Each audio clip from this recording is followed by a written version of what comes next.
बचाओ बचाओ। भाग रही थी साली, कहाँ भाग के जाएगी?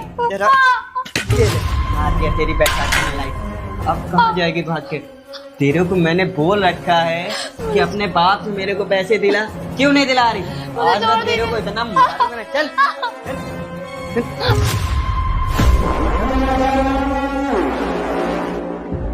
साली भाग के जा रही थी, कहाँ भाग के जाएगी? मार दिया ना बैसाखी पे लात।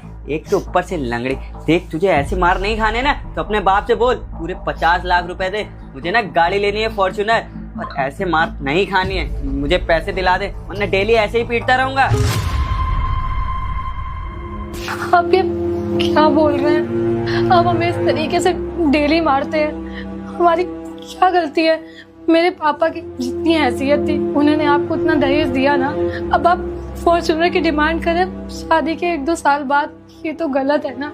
इसमें मेरे पापा की क्या गलती? आप जानते हैं ना उनकी कंडीशन कैसी, उनकी हालत कितनी खराब है, उनके बस खुद के इलाज के पैसे नहीं है, वो आपको कहाँ से 50 लाख रुपए ला के देंगे? मनबुद्धि, तेरे को समझ में नहीं आता। तेरे बाप ने पहले तो बहुत सारे सपने देखा है कि बेटा तू जिस गाड़ी पे हाथ रख देगा वो तेरी गाड़ी हो जाएगी, तेरे घर में किसी चीज की दिक्कत नहीं होगी। और अब तू हैसियत की बात कर रही, जब तेरी हैसियत ही नहीं थी तो क्यों की थी मुझसे शादी? एक तो साली लंगड़ी से मैंने शादी की और ऊपर से मुझे कुछ मिल भी नहीं रहा है। आशु, ये सारी बातें तो आपको पहले करनी चाहिए थी ना, मुझसे या मेरे पापा से। आपने तो कहा था ना कि आप मुझसे प्यार करते हो और आपको दहेज वगैरह नहीं चाहिए, और आपने मेरे पापा से भी तो यही बोला था ना कि मुझे सिर्फ आपकी बेटी चाहिए, मुझे कोई दहेज नहीं चाहिए। तो अब आप मुझे इतनी बुरी तरीके से मार रहे हो, डेली मारते हो।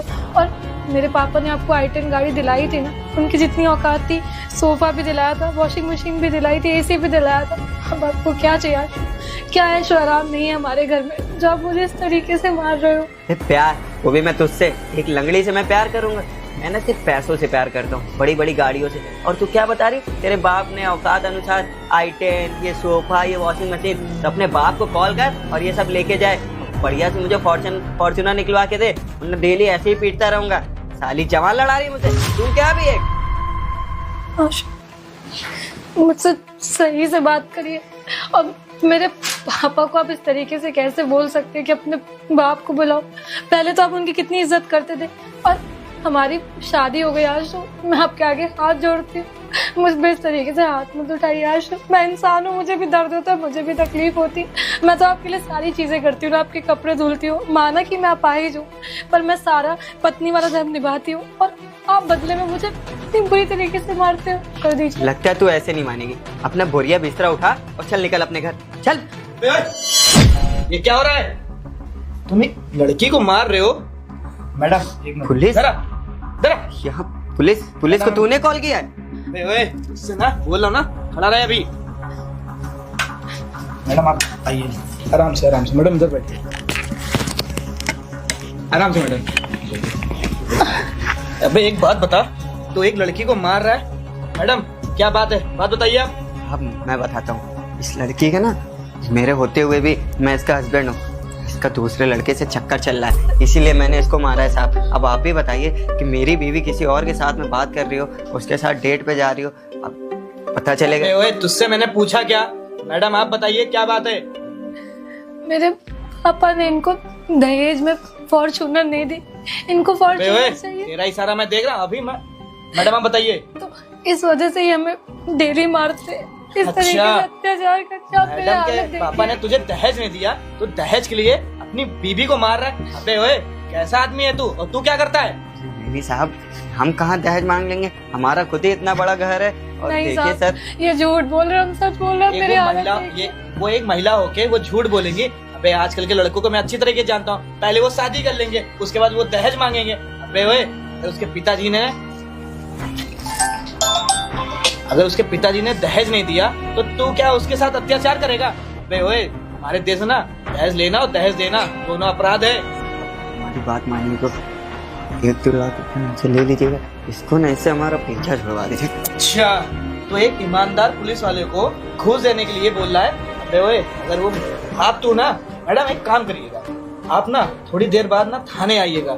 जब इस बंदे को मैं थाने ले जाऊंगा ना, जब इसके हड्डी पसली एक करूंगा ना, तब इसको समझ में आएगा ये दहेज देना और दहेज लेने में ना कितना फर्क होता है। और जिस तरह तुमने अपनी वाइफ को मारा है ना बेटा, याद रख, तुझे ना मैंने इस तरह मारा तो याद रखना तू। हम थाने आ जाएंगे साहब। साहब आप हमारी बातों पे यकीन करिए, इसका ना दूसरे लड़के से अच्छा। चक्कर चल रहा है। नहीं साहब, हम ये झूठ बेचारी बोल रहे अपाहिज है, तुझे इतना भी दया नहीं आई? वो अपाहिज को तुम सता रहे हो, उसको मार रहे हो। अरे उसके पिताजी के वजह से पूछो उसके पिताजी के ऊपर क्या बीती होगी। एक काम कर, तू मेरे साथ थाने चल। मैडम आप थाने आइएगा ना, इसके खिलाफ कंप्लेन करिएगा। हैं। इन्हें बस ले चल। जाइए। चलो, मेरा पति तो चला गया, अब मैं एक काम करती हूँ। हेलो, हाँ बेबी, हमारे रास्ते का जो कांटा है ना वो भर चुका है, तो आप एक काम करिए, आप जल्दी से घर आ जाइए। Okay baby. अच्छा, बहुत अच्छा हुआ जो मेरा पति रास्ते से हट गया। अब मैं आराम से इतने बड़े घर में अपने बॉयफ्रेंड के साथ रहूंगी। अरे बेबी, अरे बेबी, तुम्हारा पति कहाँ गया? यहाँ बैठो ना, सब बताती हूँ। अभी तो कॉल पे बताया कि हमारे रास्ते के कांटे को हमने हटा दिया है। ये तुम्हें इतनी सारी चोट ये कैसे लगी? बेबी वो क्या है ना कि मैं तुमसे इतना प्यार करती हूँ कि ये तो कुछ भी नहीं है। मैं तुम्हारे लिए ना अपना दूसरा टांग भी तोड़वा सकती हूँ। अरे नहीं नहीं, इसकी कोई जरूरत नहीं है। वैसे पति तेरा कहाँ गया? वो क्या है ना कि मैंने ना पुलिस वाला बुलाया था और वो उसको लेकर चले गए, क्योंकि वो मुझे इतना मारता पीटता जो था। अब बस उसको जेल से मैं निकलने नहीं दूंगी। उसके लिए क्या करना पड़ेगा, मैं पुलिस स्टेशन में जाऊंगी, झूठी FIR करूंगी और पुलिस वाले को पैसे खिला दूंगी। अब जहां बात पैसे की आती है वहां अच्छे लोगों की नहीं चलती है, तो इससे मेरा पति तो जेल से भी बाहर नहीं आता तुमने है, बहुत अच्छा काम किया अपने पति को रास्ते से हटाकर, है ना। और उसके बाद मैं और तुम शादी कर लेंगे और इतना बड़ा घर अब है ही, यहाँ पे हम आराम से रहेंगे। क्यों, कैसा लगा मेरा प्लान? बहुत अच्छा प्लान तुम्हारा। वैसे बेबी इतनी गर्मी हो रही है तो कुछ लाओ ना पीने के लिए। चलो, कोल्ड ड्रिंक पियोगे? हाँ चलेगा। चलो मैं लेकर आती हूँ, तुम बैठो, है ना। बताओ क्या प्लान बनाया बेबी ने, अपने पति को रास्ते से हटा दिया, इतनी सफाई से किसी को शक भी नहीं हुआ। अब तो ये सारा मेरा ही है। फॉर्चूनर चाहिए ना तुझे दहेज में? क्यों चाहिए? अरे नहीं साहब, आपको गलत फहमी हो गई, वो झूठ बोल रही थी। अच्छा, वो झूठ बोल रही थी, तू सच बोल रहा था, क्योंकि ना तू तो कुछ करता ही नहीं है। वो बेचारी लड़की बेचारी अपाहिज है, उसको इतना तूने मारा है। अबे तूने सोचा है अगर उसको कुछ हो जाता तो जिंदगी भर ना तू जेल में सड़ता, समझा? आपको नहीं पता साहब, मेरी बीवी का ना दूसरे लड़के के साथ चक्कर चल रहा है। अबे ओए, ये सब बकवास मत कर, तू अपनी गलती मत छुपा। मुझे अच्छे से पता है तेरी ना गलती बहुत ज्यादा है। उस बेचारी लड़की को तूने जब मारा है ना, उसके निशान देख रहा, उसके चेहरे पे बने हुए हैं। मेरी बात पे यकीन करिए साहब, मैं तो कह रहा था मुझे जाने दीजिए, बाकी जो थोड़ा बहुत चाहिए मैं दे दूंगा आपको। अच्छा, तू मुझे पैसा देगा? एक काम कर, 1 लाख रुपए दे। साहब अभी अब आप ऐसे हालात में ले आए तो कहाँ होंगे मेरे पास, मुझे घर तो जाने दीजिए साहब। अबे अच्छा, तू घर जाएगा, उसके बाद तू घर से फरार हो जाएगा, मैं तुझे कहाँ ढूंढूंगा? एक काम कर, अभी 1 लाख रुपए दे, मैं तुझे अभी छोड़ दूंगा, उसमें कौन सी बड़ी बात है। तुझे फॉर्च्यूनर चाहिए ना, अच्छे से फॉर्च्यूनर मैं फिर दिलाता हूँ तुझे। साहब अभी तो हमारे पास कुछ भी नहीं है।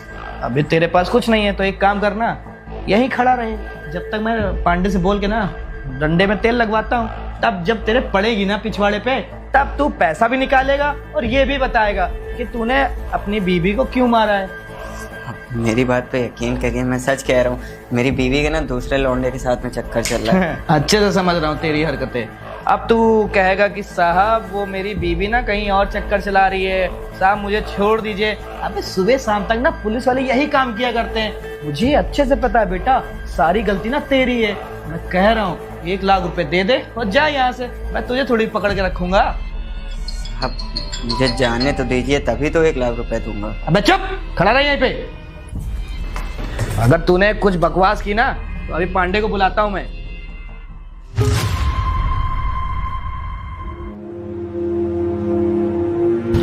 सर। अरे मैडम आ गई आप? जी आ गई मैं। अबे ओए, एक काम कर, बाहर जाके वेट कर मेरा, जा निकल। हाँ जी मैडम जी, बताइए क्या, कौन सी FIR लिखूं आपकी? नहीं सर, FIR रहने दीजिए आप। FIR रहने दीजिए? हाँ। अरे मैडम क्या बात कर रही हैं, मैंने देखा था वो आपका हस्बैंड जो है वो आपको कितना मार रहा था और मैंने आवाजें भी सुनी थी, इस वजह से मैं तो आपके घर के अंदर आया था। अब आप कह रही हैं कि FIR नहीं करा रही। मैडम देखिए, आपको दिक्कत हो जाएगी बाद में। नहीं सर, मैं बोल रही हूँ ना कि FIR करने की कोई जरूरत नहीं है। अब वो क्या है ना, ये मेरा पर्सनल मैटर है, तो मैं इस पे FIR चाहती नहीं हूँ। देखिए मैडम, पर्सनल मैटर था, अब ये पुलिस थाने की बात आ गई है, अब यहाँ का मैटर हो गया है। आपको जो भी बयान देना है आप दीजिए, मैं लिखने के लिए तैयार हूँ। सर मैं बोल रही हूँ ना कि FIR रहने दीजिए, उसके बदले में ना मेरे पास आपके लिए एक और चीज है। क्या चीज है आपको मैडम? बस ये करना है कि मेरे पति को जेल से बाहर नहीं आने देना है। जेल से बाहर नहीं आने देना? मैडम पर ये आप क्या ही बोल रही हैं, ऐसा क्या ही हो गया? और आपका पति कुछ ज्यादा दिन के लिए अंदर थोड़ी जाएगा, वो तो मुश्किल से मुश्किल 2-3 दिन में बाहर आ जाएगा। वही तो पॉइंट है कि ज्यादा दिन के लिए अंदर वो जाएगा नहीं, पर उसको ज्यादा दिन के लिए अंदर रखने के लिए मेरे पास एक तरीका तो है। आप बस एक सेकंड। क्या तरीका है मैडम? अरे ये देखिए ना, सारे पैसे, ये पूरे 1 लाख रुपए।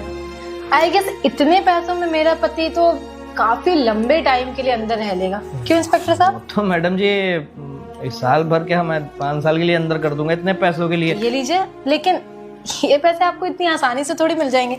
अब पैसे हैं, कमाने के लिए थोड़ी मेहनत तो करनी पड़ेगी, पर आप पहले मुझे ये मेक श्योर करिए कि मेरा पति जेल से किसी भी कीमत पे बाहर नहीं आना चाहिए। देखिए मैडम जी, मैंने बोल दिया ना, मेरे को आप पैसे देके जा रही हैं, आपका काम नहीं होगा ना तो आप मुझसे बोलिएगा। और वैसे भी क्या मैं जान सकता हूँ कि आप क्यों अपने हस्बैंड को अंदर डलवाना चाहती हो जेल में? देखिए, ये मेरा पर्सनल मैटर है, मैं आपके साथ डिस्कस बिल्कुल भी नहीं करना चाहती हूँ।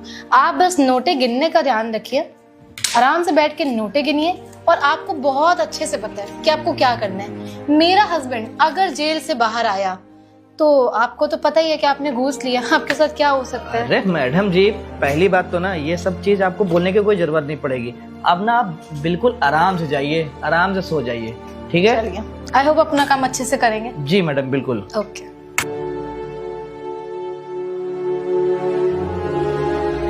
पांडे, इस लौंडे को भेज दो अंदर।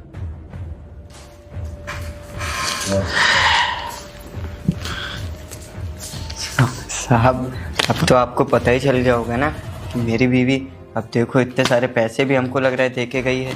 अबे ओए, मुझे तो सब पता चल गया है कि देख, इसमें तेरी गलती कुछ भी नहीं है, सारी गलती मैडम जी की है। पर यही 1 लाख रुपए तू दे देता तो हो सकता है मैं तुझे ना आराम से घर भेज देता, पर तू साला पैसे देने के लिए तैयार भी नहीं हो रहा था। तू कह रहा था मैं घर जाके पैसे दूंगा। अब तेरी बीवी ने इतने सारे पैसे दिए हैं, अब तुझे कम से कम 1-1.5 साल के लिए तो मुझे जेल के अंदर रखना पड़ेगा। साहब ऐसा मत करिए, और आप तो एक बहुत ईमानदार पुलिस वाले हैं ना। अबे तो आप- ईमानदारी से घर नहीं चलता है। और शांत बैठ, ठीक है? बकवास मत कर। नमस्ते साहब। नमस्ते नमस्ते। आप कौन है? सर मैं इसका बड़ा भाई हूँ। अच्छा, आप क्या? इसके बड़े भाई हैं? मैं जान सकता हूँ कि आपने इसको किस जुर्म में मेरे यहाँ लेके आए? अरे आपको क्या बताऊं, ये जो आपका छोटा भाई है ना, अपनी वाइफ को मारता है, पीटता है, और आपको पता है ये दहेज मांगता है। और दहेज लेना और देना दोनों अपराध हैं। इसकी वाइफ ने ना इसके खिलाफ कंप्लेंट की है। मैंने तेरे से बोला था ना, तेरे को कोई भी जरूरत होगी मैं तुझे खरीद के दूंगा। तो क्या दहेज मांगता है फिर? यार दहेज का तो एक बहाना है, मैं आपको बता रहा हूँ, उसका ना किसी दूसरे लड़के से चक्कर चलता है। अरे देखिए, क्या नाम है आपका? रोहित। रोहित जी, देखिए आपका भाई ना झूठ बोल रहा है, उसका कहीं चक्कर नहीं है। अगर मैं आपको उसकी फोटो दिखाता ना तो आप खुद देखिए बोलते। इंस्पेक्टर साहब, आपके पास कोई प्रूफ वगैरह है कि ऐसे आप मेरे भाई को पकड़े से ले आए? अरे इसकी वाइफ ने ना थाने में आके गवाही दी है कि इसने मुझे मारा है। और आपको एक बात बताना भूल गया, वो ना उसकी वाइफ के ना चेहरे पे इतनी ज्यादा चोट लगी हुई है ना, इसने बहुत बुरी तरीके से उसको मारा है। तो आपने चोट देखा और गवाही सुनी तो आप यकीन कर लिया ना? मैं आपको प्रूफ दूं कुछ? अरे आप खुद हमारे बताइए। रूम में ना CCTV कैमरा लगा है। आपके जाने के बाद ना देखिए क्या हुआ। ये अपने बॉयफ्रेंड के साथ मिलके क्या बात की है? अरे पर ये मैडम तो आके ये बोल रही थी कि ये मारता पीटता। मैडम ने क्या बोला वो तो मैं नहीं जानता, लेकिन आपने जो पैसे लेके उनसे रखे हैं ना, ये मैं बहुत अच्छे तरीके जानता हूँ। अगर इसके बाद आपने आज सही तरीके से कार्रवाई नहीं कराई तो मैं IAS ऑफिसर को भी जानता हूँ। अरे नहीं नहीं रोहित जी, आप कैसी बात कर रहे हैं? आप ऐसे मत बोलिए। मेरी अब एक काम करिए, उसको बुलाइए, उसकी गवाही सही तरीके से लीजिए। अरे मैं बुलाता हूँ रोहित जी, अब मेरी नौकरी का सवाल है, मैं बुलाता हूँ। हेलो, अरे प्रियांशी मैडम, वो ना आपको थोड़ी देर के लिए ना आपको थाने आना पड़ेगा। नहीं नहीं, वो आपके हस्बैंड की गवाही के लिए। थोड़ा सा बनी। ठीक है ठीक है। रोहित जी वो आ रही है। ठीक है, आने दीजिए। आप लोग भी ना सिर्फ लड़कियों की गवाही सुनते हो, लड़के गवाही तो मायने नहीं रखते हैं। रोहित जी आपको खुद पता है हमारे यहाँ लीजिए। तो आ गई मैडम। मैडम आप तो मुझे जानती हैं ना? हाँ भैया, पर क्या हुआ है? रोहित क्या जी हुआ? आपने मेरे छोटे भाई के साथ क्या किया है? रोहित जी एक काम करता हूँ, आपके भाई को ना बाहर बैठा। हाँ हाँ, उसको बाहर भेजिए। आप बाहर बैठिए। आपने मेरे भाई के साथ क्या किया है? आपको मैडम आपने अपने हस्बैंड के खिलाफ जो कंप्लेन कराई है, आपने कहा कि वो मारपीट करता है, पर आपके सीसीटीवी कैमरा मैंने देखा है, आपका बॉयफ्रेंड और आप मिले हुए हो और आप लोग फालतू में उसको फंसा रहे हो उसके जायदाद हड़पने के लिए। मैंने आज तक बहुत सारी लड़कियां देखी, लेकिन तुम्हारी जैसी लड़की मैंने आज तक नहीं देखी। अरे जब मैंने अपने छोटे भाई की शादी तुमसे कराई थी, मैंने दहेज से तुमसे 1-2 रुपए मांगा था? नहीं मांगा था ना? और मेरा भाई को बहुत अच्छी तरीके से पता चल गया था कि तुम्हारा किसी दूसरे लड़के के साथ चक्कर था, इसलिए वो तुम्हें दहेज बोला, दहेज दे दो हैं ताकि तुम उसे छोड़ दो। लेकिन तुम उसे ऐसे छोड़ोगी मैंने कभी सोचा नहीं था। कैमरा? हाँ, रूम में कैमरा लगा है, मैंने साहब को सब दिखा दिया है कि वहां से जब मेरा भाई चला गया तो तुमने किसके साथ क्या मिलके क्या बातें की हैं। देखिए मैडम जी, आपने थाने में आके झूठी कंप्लेन की, अब आपके खिलाफ ना मैं इंस्पेक्टर FIR साहब कैसी बातें करें? मैंने आपको इतने सारे पैसे दिए थे। अरे कितने मैडम दिए? आपने पैसे दिए ना, वो अगर इसके बावजूद ये सही काम नहीं करेंगे तब तो आप पिसेंगे, साथ में ये भी पिसेंगे। भैया मैं सच कह रही हूँ, मैंने चक्कर ही इसलिए चलाया था क्योंकि आशु मुझे बहुत मारते थे। अच्छा, मारता था वो तुम्हें? इसलिए मारता था उसको पता चल गया था तुम्हारे किसी और लड़के के साथ चक्कर है। नहीं भैया वो और जब वो तुमको बताता था तुम्हारे किसी और लड़के के साथ चक्कर, तुम क्या बोलती थी? हाँ, कि तुम दहेज प्रथा का इल्जाम लगा दोगी?